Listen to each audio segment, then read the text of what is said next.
আর ভোটে আইন শৃঙ্খলা বজায় আরও কড়া কমিশন। সরকারি সব সিসি ক্যামেরায় নিয়ন্ত্রণ নিচ্ছে কমিশন। সিইও দপ্তরের কন্ট্রোল রুম থেকে সিসি ক্যামেরার নিয়ন্ত্রণ, সেই বিষয় নিয়ে আমরা কথা বলবো সোমরাজের সঙ্গে। সোমরাজ, আইন শৃঙ্খলা বজায় আরও কমিশন, সরকারি সব সিসি ক্যামেরা নিয়ন্ত্রণ নিচ্ছে কমিশন, কি জানা যাচ্ছে?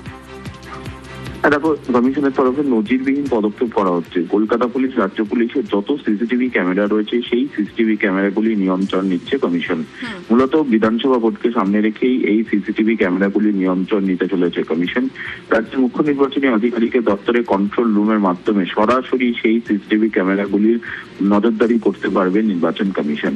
ভোট চলাকালীন সময় বা ভোটের কয়েকদিন আগেই, অর্থাৎ 3 দিন আগে থেকেও, যাতে কেউ কোনো রকম অভিযোগ করলে সঙ্গে সঙ্গে তা চিহ্নিত করা যায় বা কেউ কোনো গন্ডগোল করলে যাতে সঙ্গে সঙ্গে তা চিহ্নিত করা যায়, সেই জন্যই এই সিসিটিভি ক্যামেরাগুলি নিয়ন্ত্রণ নিতে চলেছে কমিশন, যাকে নজিরবিহীন পদক্ষেপ হিসেবে দাবি করা হচ্ছে। তার কারণ, সাম্প্রতিক সময়ে কোনো ভোটে রাজ্য পুলিশ বা কলকাতা পুলিশের সিসিটিভি ক্যামেরা বা সংশ্লিষ্ট বিধানসভাগুলির সিসিটিভি ক্যামেরাগুলি নিয়ন্ত্রণ নেয়নি কমিশন। এই প্রথম নজিরবিহীন ভাবে নির্বাচন কমিশন রাজ্য সরকারের সব সিসিটিভি ক্যামেরার নিয়ন্ত্রণ নিচ্ছে কমিশন।